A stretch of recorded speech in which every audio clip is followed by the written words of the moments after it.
Hello and welcome to No More Daydreams. This is JJ Briggs, and I have been sitting here post-therapy for like 2 hours because I always say it's only awkward if you make it awkward. But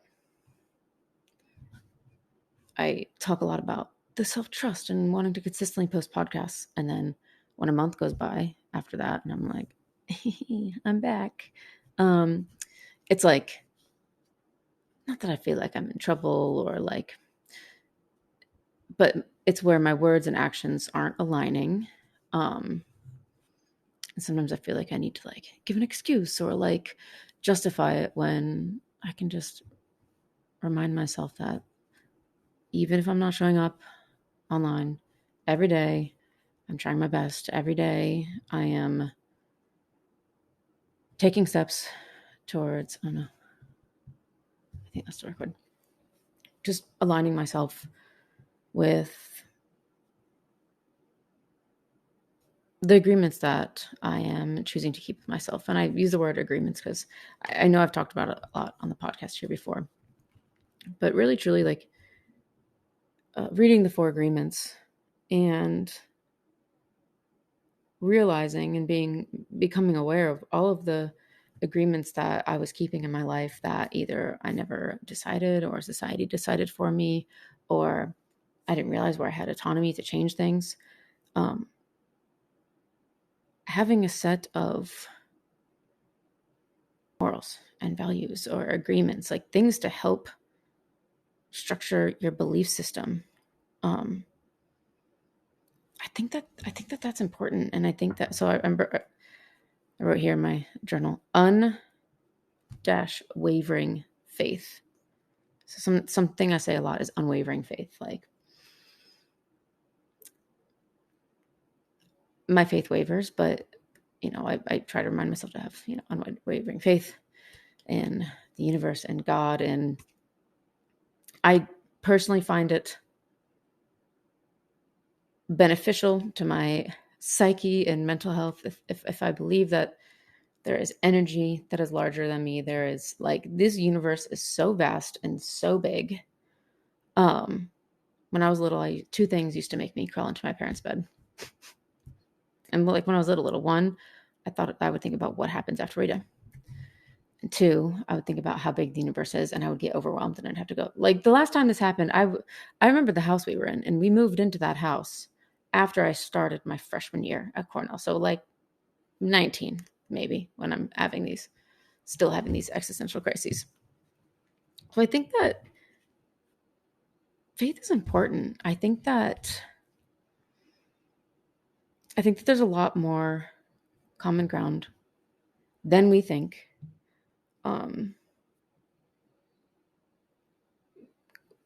Where I was going with, okay, so something I say, unwavering faith. What does that mean to me? How do I explain that? And, unwavering meaning steady or resolute, not wavering, right? So wavering would then be moving in a quivering way, flickering or becoming weaker and faltering. And, if I say to myself or my clients or even Lucy, like, I have unwavering faith. Sometimes it's I have unwavering faith in us. I have unwavering faith in whoever I may be talking to. I have unwavering faith in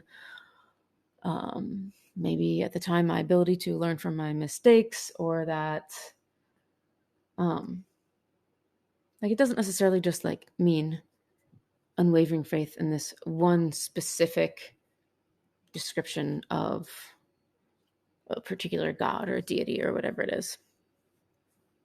And when I think of faith, I think of having allegiance to something, having sincerity of intentions, right? And one thing that I have been very grateful for recently is the unwavering faith that the people in my life and the conversations that I've been having in private, the unwavering faith that they're giving me that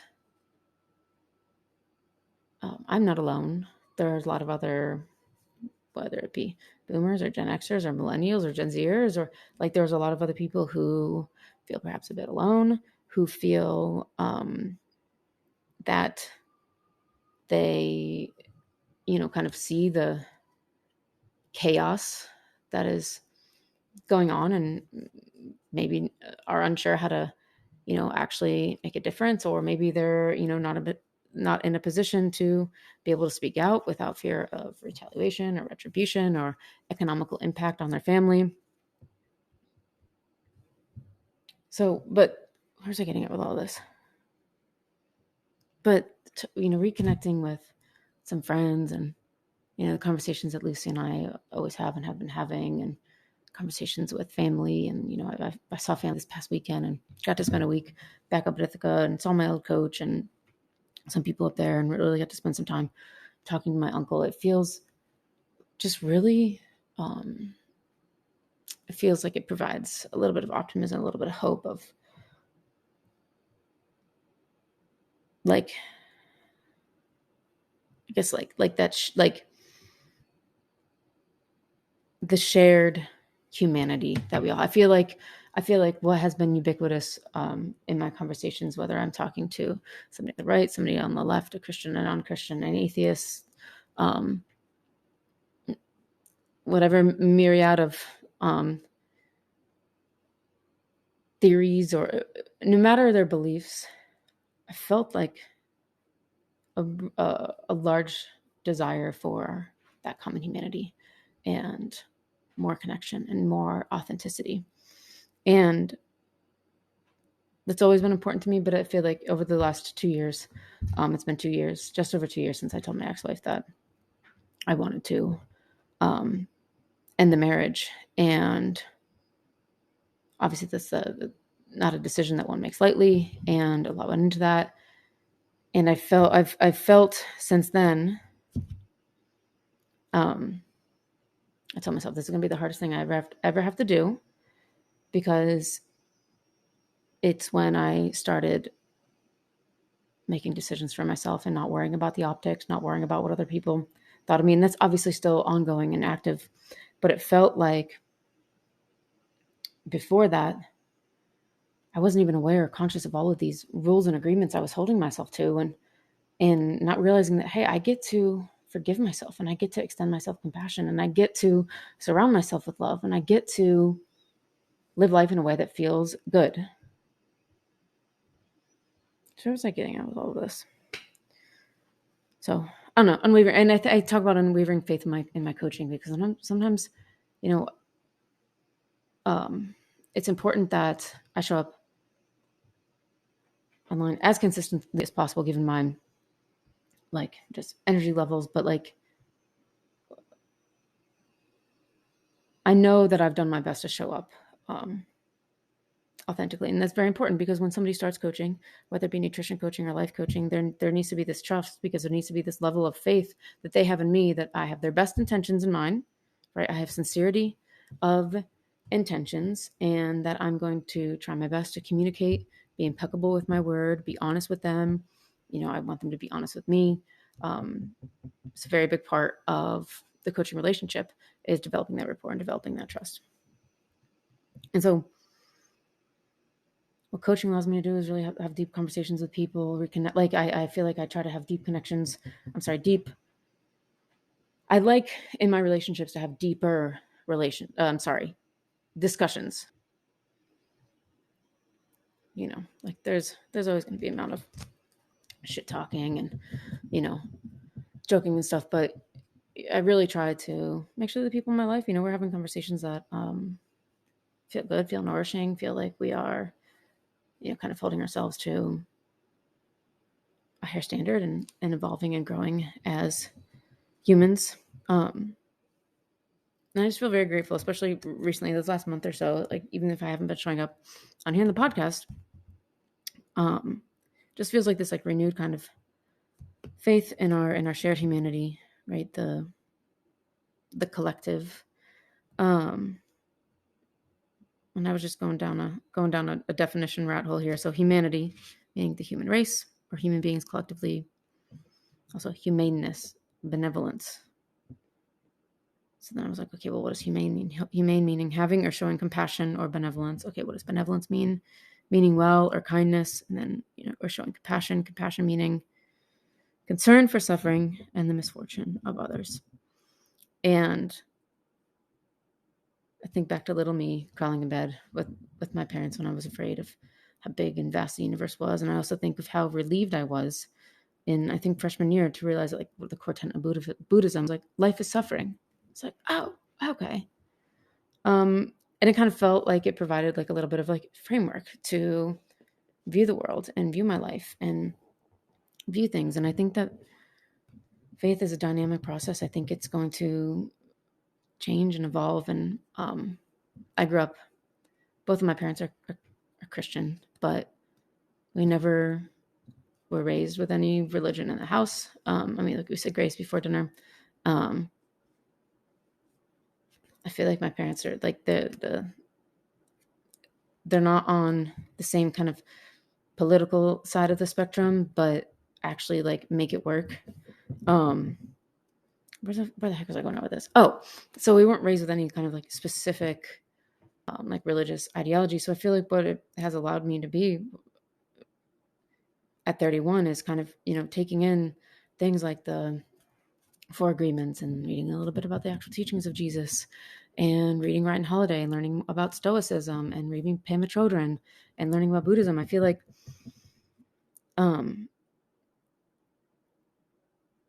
having ways that we're able to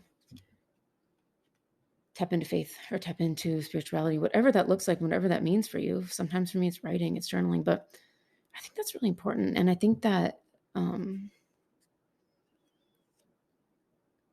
just certain things that I think that we need to start talking about, faith being one of them, religion being one of them, politics, sex, drugs. Like, it's like all of the things that we like are told to not talk about or communicate about, even just like motherhood. There's just so much that isn't talked about and kind of like swept under the rug. But I really do think that, like, especially with things coming out like from an AI perspective and very critical race next year in the States, it's like I feel almost I joke around with Lucy. I was like, I feel like I have to come out as an American, because I do see myself as an American, and I had a lot of great, really stimulating conversations with people who I know lead with love and who I know want to leave this world a better place. And it seems totally off topic, but I feel like sometimes what I'm able to do with my coaching is, again, help people tackle their all or nothing thinking with nutrition, with exercise, with their health journey. And then they're able to apply that to a lot of other areas in their life and kind of see where they're applying this all or nothing thinking, and being able to, again, like kind of like enjoy the journey and realize, okay, what existential crises am I going to have the bandwidth for, versus what am I going to have to really like kind of compartmentalize. But it's like, I feel like what faith helps us do is like have structure and tools in order for us to cope in the world, and also become involved like outside of just us. And I was talking to my therapist today.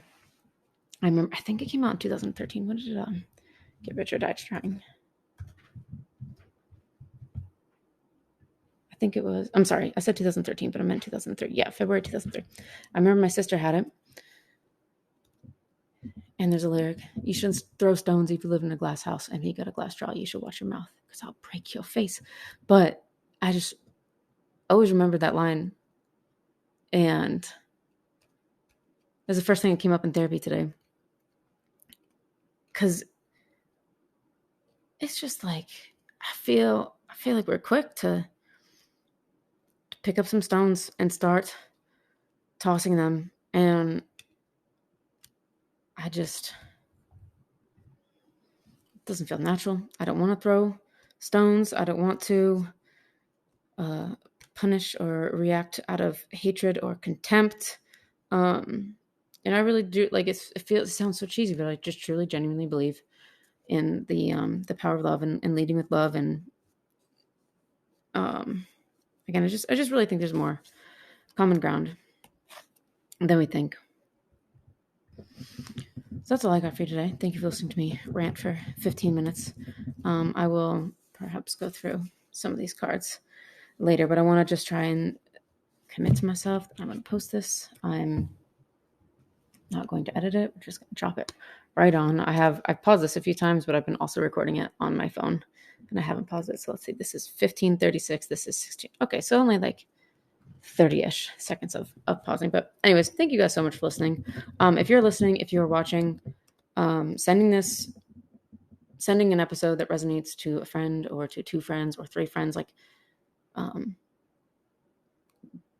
who you think is like it's genuinely going to resonate with, posting it to your story, tagging me, like all of those little things, they truly help so much. Yeah.